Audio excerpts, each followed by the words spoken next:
الحمد لله رب العالمين والصلاة والسلام على نبينا محمد وعلى آله وأصحابه وسلم تسليما كثيرا. أما بعد، وعن ابن عباس رضي الله عنهما قال: كنت خلف النبي يوما، كنت خلف رسول الله صلى الله عليه وسلم يوما، وقال: يا غلام، إني أعلمك كلمات،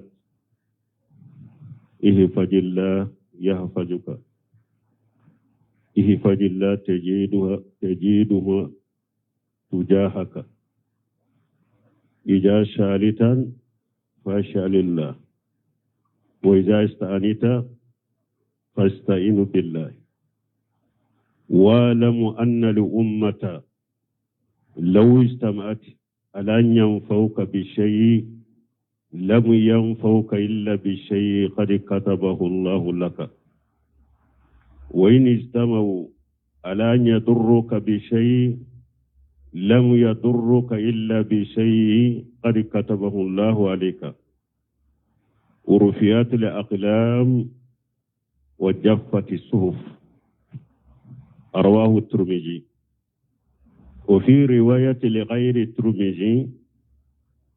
احفظ الله تجده أمامك، تعرف إلى الله في الرخاء يعرفك في الشدة. واعلم أن ما أقتاك لم يكون ليصيبك، وما أصابك لم يكون ليغتئك. واعلم أن النصر مع الصبر، وأن الفرج مع الكرب، وأن ما العسر يسرا. بل من نيني عبد الله بن عباس كحديثاي نيني حديث باي حديثاي نيايرا توحيدي دبيت مسنو فتنو أنقل لمو توحيدي دكا كألا يرولا أنوكو وصدو ألالا أنوكا كودا ألاكا أنكا دمسنو ولمو قلامو demiseni minna bora sinna kata allase san kononto santa uba fode ma kulam. Ibn Abbas kiden ben nin kuma foye dommi aya soro do ko be san kononto do ko abe santandela. Ibn Abbas ko dondola ko ale tumbe kiden ko fe falila kiden ko kamale akombila duniya kuma udola kuma nunu famu ka barake nu yede a folo ala koloshi ala bi koloshi oye jumaye ala ka nyamaru kan koloshi ala yi nyamara ni minye ka ke ala yi fatanya ka bo minna ka toye niyo ke ala bi koloshi ifari kolola ika dina la ika jiyanya namala ika lagarala ika fembe ala bi koroso ola nyanama ya nyuma iba soro odi atola ko man amila saliha min zakari aw unsa wa huwa mu'min falanuhayyannahu hayatan tayyibata. ala ko mugo na ye bara nyuma ke eye che iye musoye niye mu'miniye ni ala bi la nyanamaya diya kono nyanamaya nyuma. Ni mogo min ba fe ka diya nyanamaya nyuma soro ni damu limaniya ka soro bola ni tawhid ala kelemte ubato famaya wote nyanamaya nyuma la se mogo ma wori tigiya te nyanamaya la nyuma la se mogo ma maralikela udobe supe la te se ka sino se tigu dobe na ma furata te se ka sino me ibe fantanye ni limaniya babolo tawhidi babolo abe sino ka bilan ka fa be korondo ihfajillah ya fajika ala koroshi ala bi koroshi hada maden fule kanya na maya kono fana ni ye masiba be i masiba na bika kengorete koy yere ka junubu de do wama asabakum min musibati fa bima kasabat aydikum alakum masiba ya usoro ayere ka borla bara junubu de do wala ni nyefolo ihfazillah yahfazuka ihfazillah tajiduhu tujahaka ako kamale alaka dina koloshi ayi nyamra minne kake ayi fatanya kabo minne ka toye ibe ala soroyinye ni konona filila ni donna gele yala doro ibe ala soroyinye ala bi deme balmo ni misaliya kera mogo sabami nu donna kulungon kono utumbe kungo kono de la sanji nana udonna kulungon kono ko be sanji menaye kulungo da tugura udala awo ko foy tese ka amboni nade fonye bara nyuma munun kala shi alai doye ala deli ni aka bange baga batoye aya ka bange baga bato minke ala kama ayala deli noye do tira kabo kulula wo bora utese kabo fulanna aye ala deli ne aka bara nyuma minye dana ya dafaliye do bora kulula tuguni wo do faralla ka mutese kabo sabana aye ala deli na aka yereminaye ale tulla jarabila afanin cina binanke do de demusola ka nyini jeneyala amaso fo geleya nana muso nana ademe nyina fe akun nete seki deme de fonye mi nyini fe ni sonna geleya mbimbe muso ka sonna aye darahime minye ewa dinare temeni muga aya di muso ima fo asigira muso sem fulani nyogonje melimone be muso indu sukunna ako ya abdallah ittaqillah wala tafudul khatima illa bihaqqiha ako ala ka jo siralanye kanin ka bugotini wule kasoral ewa furutinice ako tumami muso nyen ni fodoro ne tarabasura ngulila nya toy ate kome amandin du sukunye de akadin du sukunye ni wori dama fana sanu dama nya beto abolo ntige ala ni nyen ninke e ala de kamambe min nambu akono kulu achira kabu dala ubora katama wala ihfazillah tajiruhu tujahaka alaka dina koloshi ni geleya nanina ikurna filla doro ibe ala sorunya bi deme fulana sabanna ye jumaa ko iza salita fashalillah ako kamale ni be delili ke ala de delile ko do be oye ala kelempe de kabara uye ni yo ulu deli damfen fe doro ye fulana faralaka kata sube kaburu kono garjage kenna dindinema bana benna mfurake kata nunu nyini sufe kaburu kono nunu nye fulanka fu ya irede ubu labo silamiya kono akon ni be delile ke ala deli me minte ala nim bara munu makerekerani ala ye hada maden shebe ko mununna ka hada maden delo wala bashi tola me minye o yereye ciden ko mugo kani nyogona hada maden deli ni darura utote ayo fo kabisa to ka hadisa kono ayo ko sabade fo o ko saba no dola kelembe mogola ibese ka mugo deli puru ki ka balo soro me ciden ko no ko saba dola kelente akonni mugo ye mugo deli worila jiya kola akoye haramu deli odi ato baitul kala ko الله يغضب إن تركت سواله وبني آدم يغضب هنا يشعل ala be dimi ni ala ka delili toyre ale be dimi ikoro ni ma ale deli me hadamade ni ale deli dora be dimi koro min be dimi comme iman deli o de deli me ni min deli abe dimi koro ibo delili toyre ako ija salita fashalillah ni be delili ke ala de deli wa ija astanita fasta'inu billahi ako ni be deme nyini fana deme nyini ala de fe ko do be ulu ye ala ka baara wude u kere kerani ala de no yu ulu deme nyini dam femfe doro ye fulana fara ala ka wo deme min nyini min yere ni hada madem be sa koro na darura gele manima ikana nyina fe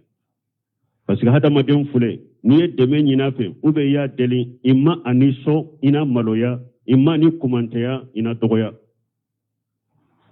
wala ka deme nyini ala kelembe de fe ciden fule kan nin fo demiseni minye san kononto santa ha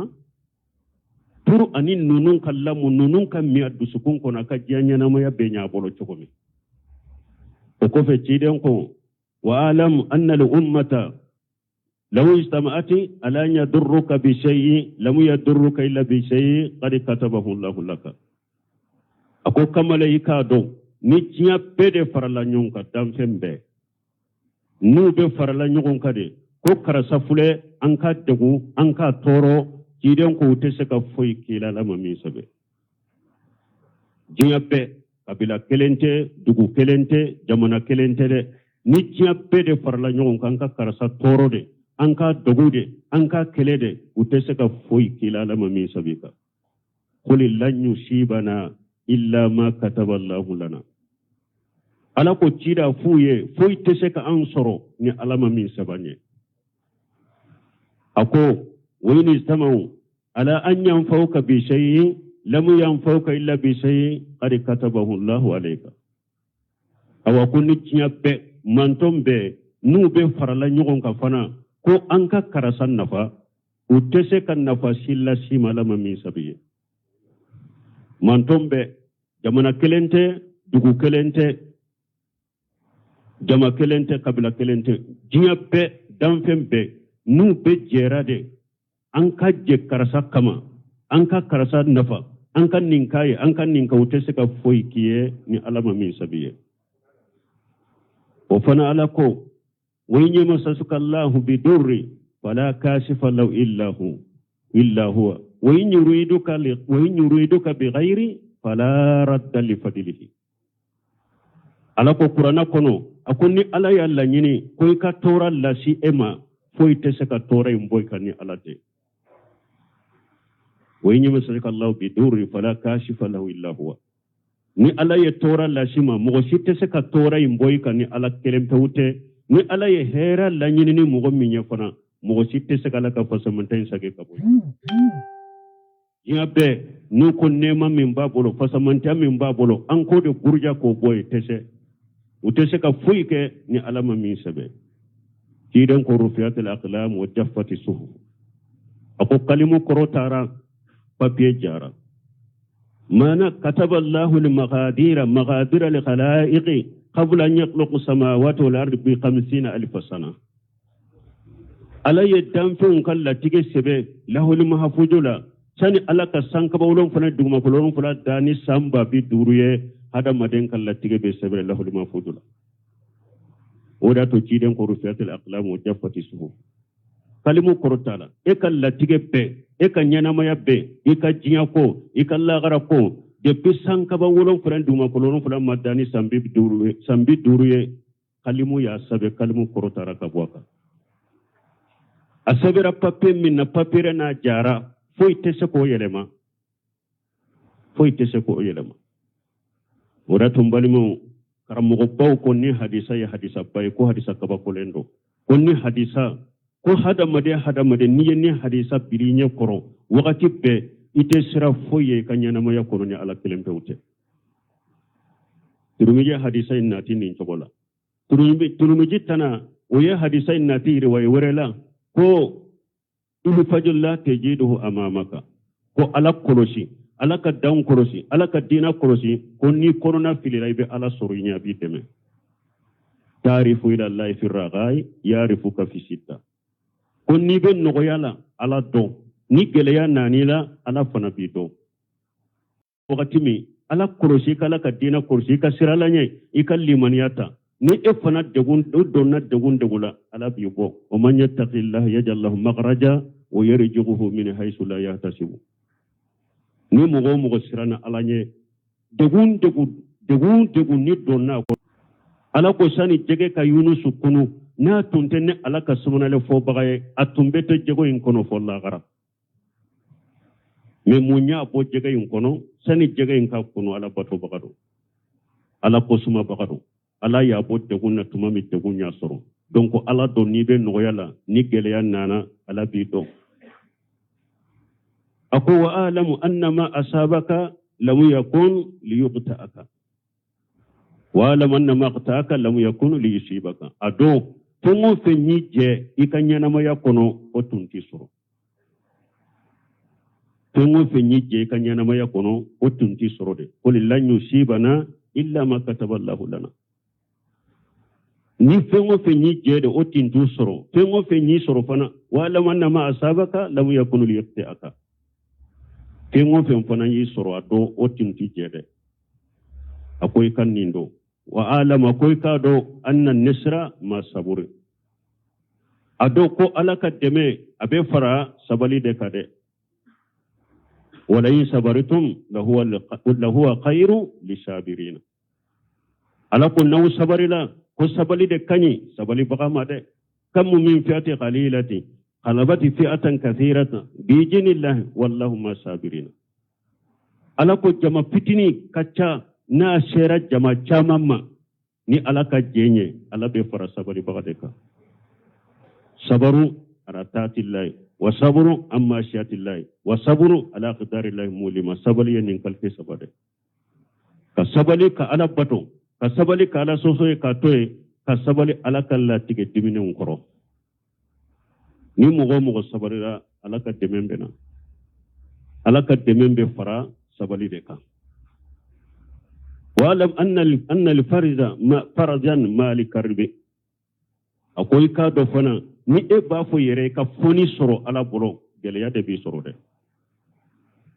e ka do niya e ko gele ra ka ko gele ra ka degum bonyana gele ya bonyana ado ko ala ka foni be wala manna li faraz malik karbe e ka do ko foni ala ka demen ala ka foni abe fara gele ya de kade ni gele ya yi soro yoro mi de awusura ala ka foni bena فإن مال أسر وأعلم أن اليسر مال أسر أن الأسر مال يسر أقول كادو فنا جليا نغيا دبا كوفي فإن مال أسر يسرا إن مال أسر يسرا إكادو جليا بي نغيا فلا با كوفي ni hada made ni ko wusuru bolo ko gele yaro bolo I hakili ka sigi nogoya na todo geleya be nogoya fula de ba kofe mbalimo ni nye Abdullah ibn Abbas ka hadisayni hadisa mi nan tumbe nyogo hakili jigala Sheikh Sal Fawzani